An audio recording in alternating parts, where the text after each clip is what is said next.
Welcome to another edition of Florida Newsmakers. I'm Trimmel Gomes with our very special guest, Chuck Corley, the Secretary of the Florida Department of Elder Affairs. Welcome to the program. Thank you, Trimmel. Pleasure to be with you today. Glad to have you.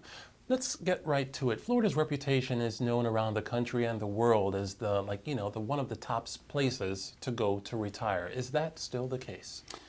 It really is. There was a time we were concerned, I think, in 2004 after that whole series of hurricanes and all, and I think it may have scared a lot of folks off or made them look at alternative areas. But a recent study that was done by a company called Realty Track identified the 15 most popular areas in the state for retirement, the 15 most popular cities, and 7 of those were in Florida. So I think we've returned. And we're seeing a population boom. And elders in proportion. Elders have always been a critical part of our state, not just in numbers, but in what they contribute to the state. And that continues to be the case in proportion as our overall population booms and we become the number 3 state in the nation. As we move to that number 3 status, what challenges does this pose, our growing senior population, to our state government? Well, the interesting thing is when you talk about government and the implications of seniors, perhaps the demands that seniors put on government and all, seniors really contribute a lot more than they use. We recently, in working with the Bureau of Business and Economic Research down at the University of Florida, asked them to take a look at that for us and kind of give us an idea of what that contribution is. And in net, seniors contribute $2,850 more per year than they consume in services. So the effect of seniors in our state is not only do they contribute to the economy through the services that they employ, through the purchases that they make. Seniors are homeowners at a rate far higher than any other segment of the population, but they also build roads, build schools with the excess tax funds. When it comes to federal funding cuts from sequestration, what is the impact to Florida seniors? I'm glad you brought that up. You hear a lot about sequestration and the impacts, but not necessarily how they affect seniors.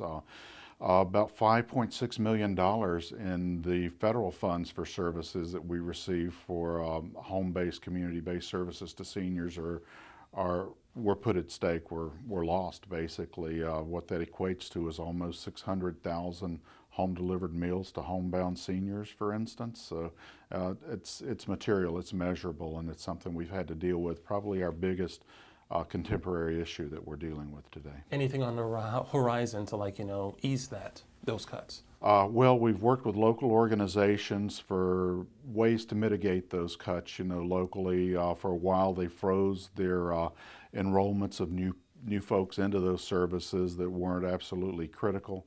And but as the governor's Family First budget came out, we got some new money in that, and we were able to kind of start filling some of those voids with some of those new monies. So.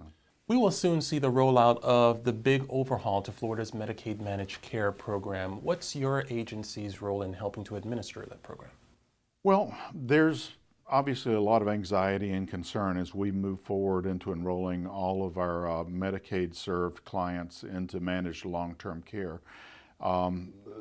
The reality is that in Florida, we basically invented managed long-term care. We have been operating a program, the long-term care community diversion program, since 1992, in which we contract with managed care organizations throughout the state.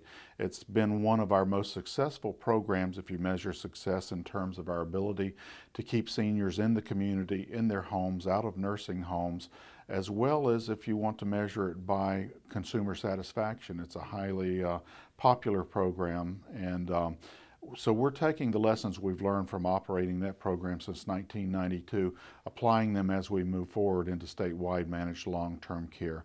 We'll be employing some of the traditional parts of our Aging Services Network, the Aging Disability Resource Center, in terms of educational efforts as we transition all of these folks, 80,000 something folks, into managed long-term care, and we'll be using them on an ongoing basis. These are the local entities, of which there are 11 throughout the state. So they're in the local communities. They'll be helping out with consumer complaints, consumer concerns, helping get folks directed in the right area to deal with those concerns going forward. One of the major critics, the top criticism that we're hearing about this program is like, the transition without disruption of services. People are concerned about that. Like, what's being done to ensure that there won't be disruption of services to seniors?